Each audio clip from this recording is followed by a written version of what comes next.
हृदयस्पर्शी कथा एका आईची. आईचा मुलांसाठी तुटणारा जीव, मुलांसाठी न डगमगता कोणत्याही परिस्थितीत उभी राहणारी आईच असते, ज्याच्यामुळे तिला उभे राहण्याचे बळ मिळते. ते तिच्यातील मातृत्वामुळे. अशाच एका आईची हृदयस्पर्शी कथा. पावसाची संततधार अखंड चालू होती. काळ आभाळ अजून गच्च भरून आलं होतं. सगळीकडे हिरवळ पसरली होती. पाऊस अजून थांबेल असं कोठेही जाणवत नव्हते. निसर्गाचा देखावा मात्र डोळ्यात साठवण्यासारखा झाला होता. पारू आपल्या झोपडीत बसून पावसाला शिव्या घालत होती. पावसाचा ती खूप राग करत होती. तिची तरी काय चुकी म्हणा. 2 दिवसापासून पोरांच्या आणि तिच्या पोटात अन्नाचा एक कण नव्हता. उपासमारीने पोरं हिरमुसून गेली होती. ती मासेमारी मारून उपजीविका करत होती. त्यातून कुटुंबांचं पोट भरत होती. नवरा बायको कष्टाचे दिवस काढून संसारासाठी राबत होते. पण नियतीने घाव घातला. नवऱ्याची मिळालेली कमी साथ तरीही ती खंबीर उभी राहून संसार करत होती. साप चावण्याचे निमित्त होऊन तिचा नवरा दगावला होता, तरीही ती मुलांकडे बघून दिवस काढत होती. पण त्यातही आज तिच्यासाठी पाऊस वैरी झाला होता. कधी पाऊस थांबतोय याचीच ती वाट पाहत होती. पारू दोन्ही मुलांना घेऊन झोपडीत पाऊस थांबण्याची वाट पाहत होती. लहान मुलगा तापाने फणफणला होता. कालपासून त्याला दूध मिळाले नव्हते. त्याच्या तापामुळे तिचा जीव अजूनच कासावीस झाला होता. पारू त्याच्या डोक्यावर मिठाच्या पट्ट्या ठेवत होती. मोठा मुलगा आई खूप भूक लागली ग सारखं म्हणत होता. पाऊस थांबला की लगेच जाऊ मासे आणायला. आज मस्त बेत करते. माशाचं कालवण म्हणलं की सूरजच्या तोंडाला पाणी सुटलेलं होतं. भूक आणखीनच वाढली होती. संध्याकाळच्या वेळेला पारूने झोपडीतून डोकावलं तर पाऊस थांबलेला होता. छोट्या मुलाचा तापही कमी झाला होता. तिने एका कडेला कमरेला छोट्या मुलाला घेतले. 2 टोपल्या माशांकरिता घेऊन लगबगीने सुरेशाला हातात धरून निघाली. समुद्रात बरेच रोहू, मृगळ, सुरमई, मासळ्या होत्या. खेकडे आणि साप ही किनाऱ्यावर बरेच होते.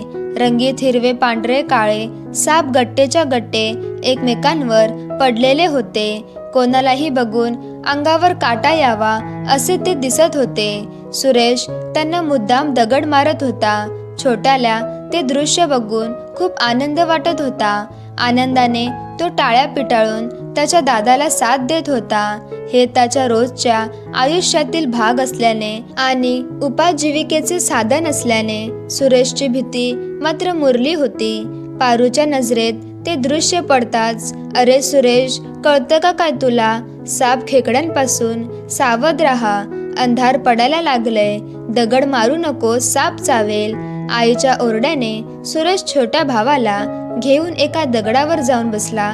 दगडावर जाऊन बसताच एक साप सुस्तपणे त्यांच्या कडेने चालला होता. त्याने काहीतरी खाल्ले होते, त्यामुळे साप खूप फुगल्यासारखा दिसत होता. ते बघून सुरेशच्या अंगावर काटाच आला.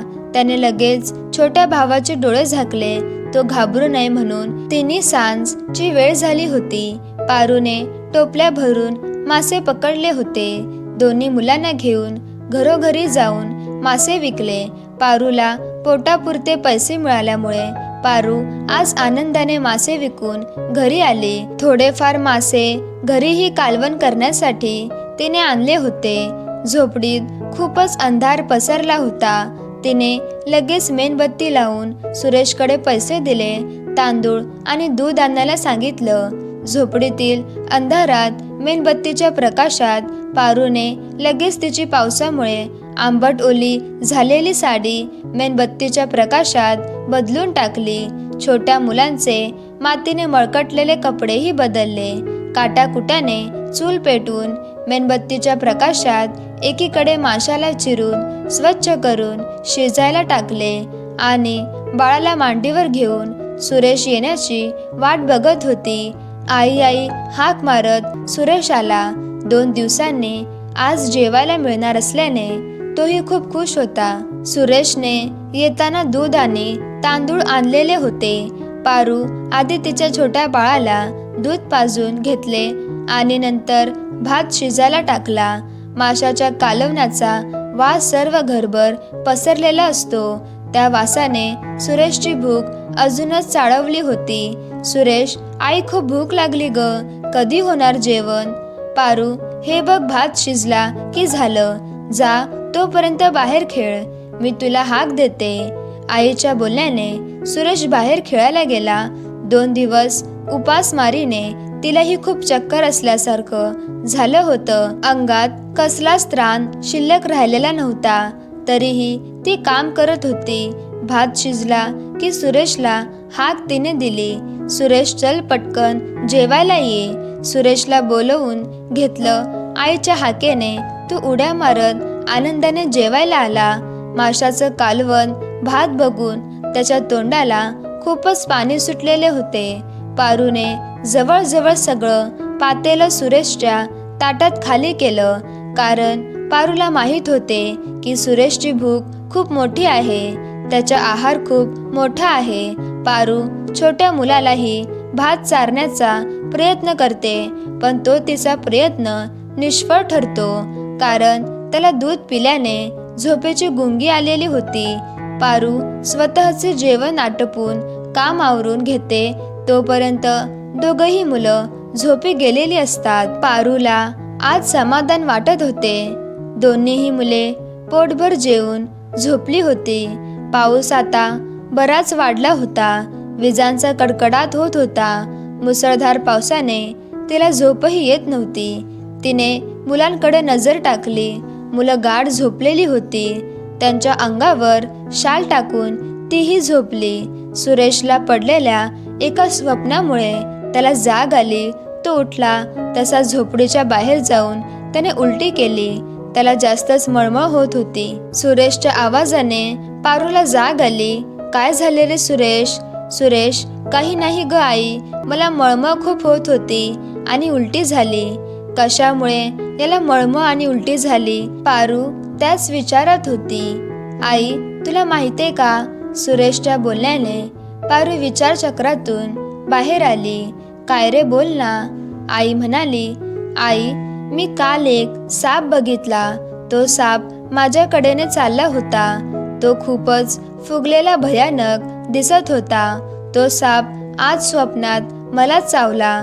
माझ्या तो शेजारून जात होता ना, स्वप्नात कसा काय मला चावला? पारूने वेगळीच शंका मनातून काढली. सुरेशला झालेल्या उलटीमुळे ती आधीच घाबरली होती. ती चटकून उठून माशाचं कालवण बघायला गेली, जे दुसऱ्या दिवशी जेवणासाठी ठेवले होते. ती सर्व तुकड्यांवरून हात फिरवू लागली. तिला सापाच्या डोक्यासारखं, अंगासारखं माशाचे तुकडे वाटू लागले. ती खूप घाबरली. आज आपण मासा म्हणून साप चिरला की काय अंधारात? आपण मुलाला साप खायला घातलं की काय? सुरेशला यामुळे उलटी झाली की काय? अशा अनेक विचाराने ती खूप घाबरली. तिचं अंग थरथर कापत होते. नवरा साप चावल्याने गेला हे तिच्या मनात भीती बसली होती. ती उठायला गेली तशी ती जोरदार चक्कर येऊन खाली पडली. आईच्या पडण्याच्या आवाजाने सुरेश पळत आईजवळ आला. आई, काय झालं? उठ ना ग. सुरेशच्या आवाजाने छोटेही रडत आईजवळ आला. दोघेही कडेला बसून आईला उठवत होते. आई आई म्हणून पारूला हलवत होते. आई, उठ ना, काय झालं तुला? दोघेही रडत होते. मुलांचा प्रयत्न निष्फळ ठरला होता. आपल्यामुळे मुलाला काहीतरी होणार याची तिने एवढी धास्ती घेतली की स्वतःचा जीव तिने गमावला होता. लेखिका कोमल दागडे. तर मित्रांनो, जर तुम्हाला गोष्ट आवडली असेल तर गोष्टीला लाईक करा आणि चॅनलला सबस्क्राईब करा.